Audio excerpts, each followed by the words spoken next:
Dawson County Board of Commissioners work session. Today is Thursday, July 2nd, 2026. Appreciate everybody that's with us in attendance as well as those that are with us online. We're going to start out tonight with a couple of public hearings. First one is amendments to the Dawson County Code of Ordinances, Chapter 109, Environmental Trees, Landscaping, Buffers, Erosion Control, Watershed Management, Stormwater. This is the first of two hearings. The second hearing will be held at the 6 p.m. July 16th, 2026 voting session. Richard. Thank you, Mr. Chairman. Chairman Thurman and several citizens over the last few years have asked for revisions to Chapter 109. That's a lot of stuff. Environmental and natural resources includes trees, buffers, landscaping, erosion control, watershed management, stormwater, and the last significant changes were in 2015. So we've gotten input from various citizens. The county attorney's office has reviewed the draft. There was a certified arborist report. A couple of years ago, the county hired a certified arborist consultant to review Chapter 109 and have some recommendations. And so today is the first of two public hearings. July 16 will be the voting session, public hearing, and then possible vote. So what are we looking at? New definitions based on the certified arborist report, confirm the standards of legal nonconforming, confirm exemptions, revise the timber harvesting section. Like I said, since the last significant changes were in 2015, there's been state changes since 2015 where it's no longer a local permit. It's just something where a company registers through a state website in which then the county is notified that timber harvesting is going on, but it's not something that the county gets involved in unless there is a citizen complaint about timber harvesting. Confirm buffer regulations, landscape regulations, the tree preservation plan requirements for new developments. A lot of that's confirming and clarifying. That's based on some citizen input, the arborist report, and one of the big things is confirming the bond or surety or letter of credit where when there's an active project, not timber harvesting, but say a residential development or significant commercial development, we want to make sure during the project that the trees, landscaping are covered, and then afterwards too, that for a 1 year period or similar, that there is something where it's not going to die within the first month or two. Now there is, especially for commercial developments, kind of ongoing, where if there's a site where 5-10 years later all the trees have died or have been cut down, there's also provisions there to give staff the ability to go back and look at certain developments. Confirm tree density standard calculation requirement, and that's simplifying it a little bit for ease of enforcement and understanding by builders, civil engineers, citizens. Confirm tree conservation standards for forested areas, and that's based on the arborist report. Confirm, as I mentioned, continuing maintenance and enforcement standards. Confirm what the variance standards are. Amend the county tree species list. There's a few lists on there that, because they date back to 2015, are a little dated, and we basically want to be in line with the certified arborist report, look mostly at native species, and then for new developments where there is plantings, say like for a commercial site. I mean, it's fine, but it's not excellent to have, let's say, all red maples on a commercial site. So part of these new standards would be confirming in writing in the county code, you've got to have at least 1/3 species diversity. We're looking at erosion control and land disturbance, just kind of getting a little more in line with state standards. We have to do that anyway, but we're just through some input from people like GSWCC and EPD, just making sure that we're totally in line in our code. And also just confirming the reality in a good way that we can do much more in-house. We're not just a local issuing authority, but we don't have to have an applicant send off plans to Athens for the state to review erosion control plans. We have that memorandum of agreement so that the erosion control is all reviewed by us, a time saving for our customers. And then confirm stormwater requirements based on state EPD standards and public works input. Questions for Richard? I don't have any questions, but I do have a comment. I want to thank you and your staff for all your hard work on this. As you said, I have been talking about this for a very long time. And also the Long Range Planning Committee for all their help with this as well. I want to thank them as well. So it's been long in coming, but, you know, one of the things we talked about in some of the meetings I went to when we had the tree committees and stuff was, you know, let's get bigger caliper, not so many little bitty trees that are jammed into one little corner. And, you know, there were a lot of examples that you could see throughout our county where, you know, they put 50 trees in a, you know, about the size of those chairs there. And so moving the things around and making things a little bit better to make, and they last longer as well. So that's a good thing. So I appreciate that. All right, so with that, I'll open up this hearing. Is there anyone here that wants to speak on the amendment to the Dawson County Code of Ordinance, Chapter 109, environmental, trees, landscaping, buffers, erosion control, watershed management, stormwater? No one signed up, but we're new to this sign-up game still a little bit. I'm going to give somebody a chance if they want to speak. All right, seeing none, I'll close that hearing, and as Richard said, the second hearing will be on July the 16th, at which time the board can vote if they so desire. Our second public hearing is adoption of a resolution authorizing the transmittal of a draft capital improvements element annual update to the Georgia Mountain Regional Commission for regional and state review. This is the first of two hearings. The second hearing will be held at 6 p.m. on July the 16th voting session. Richard. Thank you, Mr. Chairman.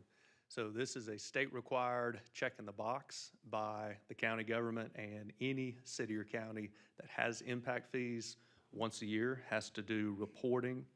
And so that's something where, in this case, Dawson County prepares a financial report for the impact fees of the previous year, 2025, and then an update for the next 5-year period, 2027 and forward, just noting projects eligible for impact fee funding.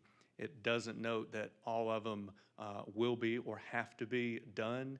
It just notes that these are a list of projects eligible for impact fee funding. And we're talking about library services, parks and rec, law enforcement, fire protection, and road improvements.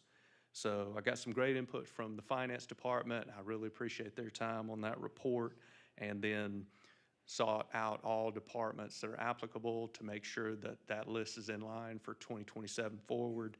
So public hearing tonight, and then July 16, public hearing again with voting session.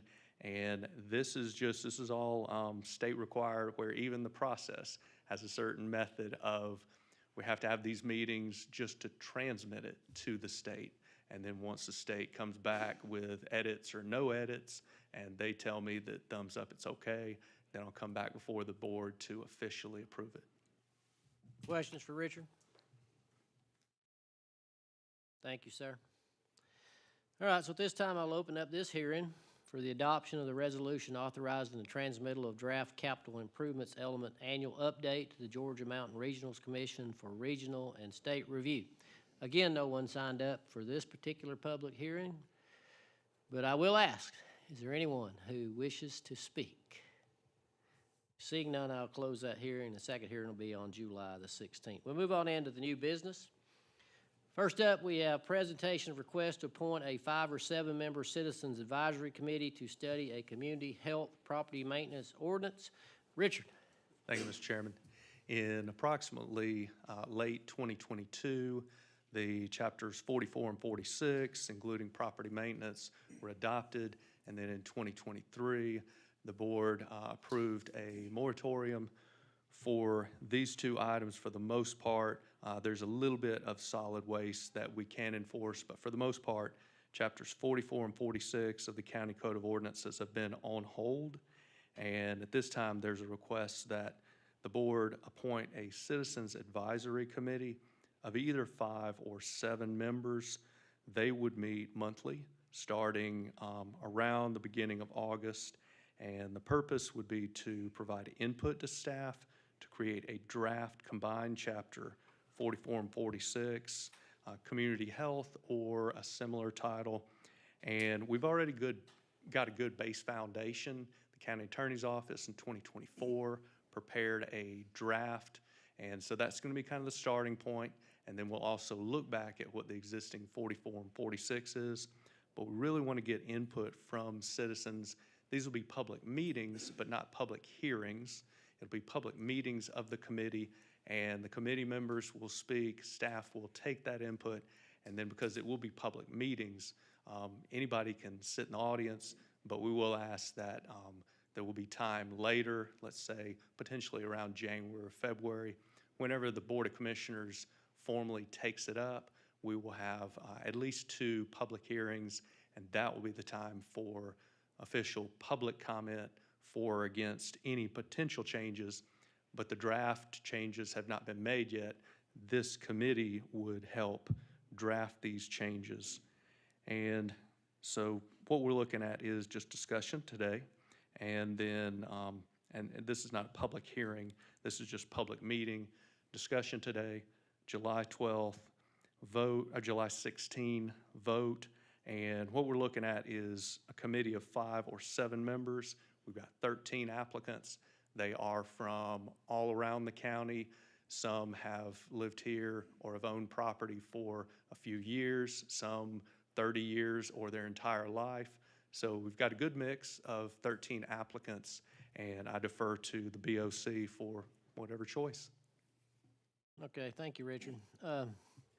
Discussion on the board, I'll start us off right here is, I feel like that, you know, we need representation from each district. And then I'm more, and this is my personal opinion, I'm more in support of 5 people on this committee, 1 from each district, and then I will pick somebody at large. But that's kind of where I'm at on it. You know, you're more than welcome to give me your thought processes where y'all would like to go with it.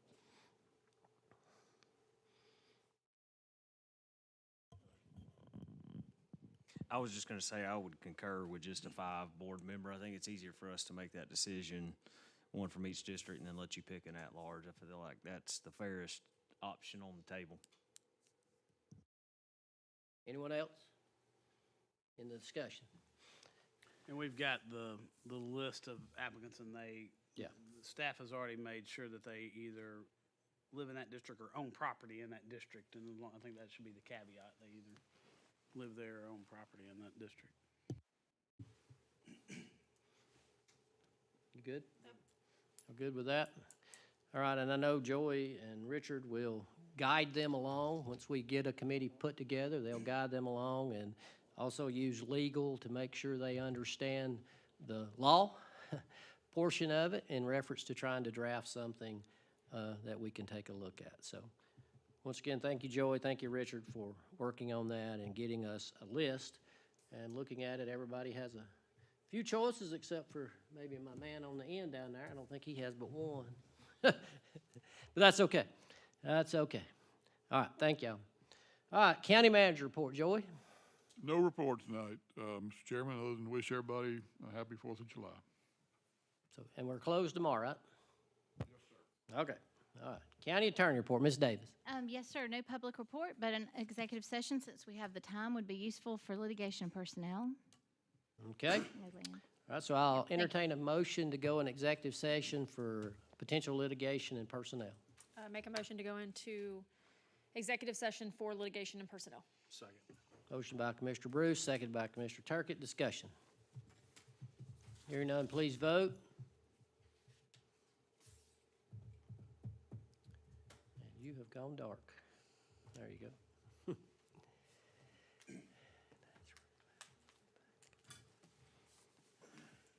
And that is approved 4-0. We'll meet in the back room in about in 2 or 3 minutes. Thank everyone for their attendance. We will be back at 6 o'clock.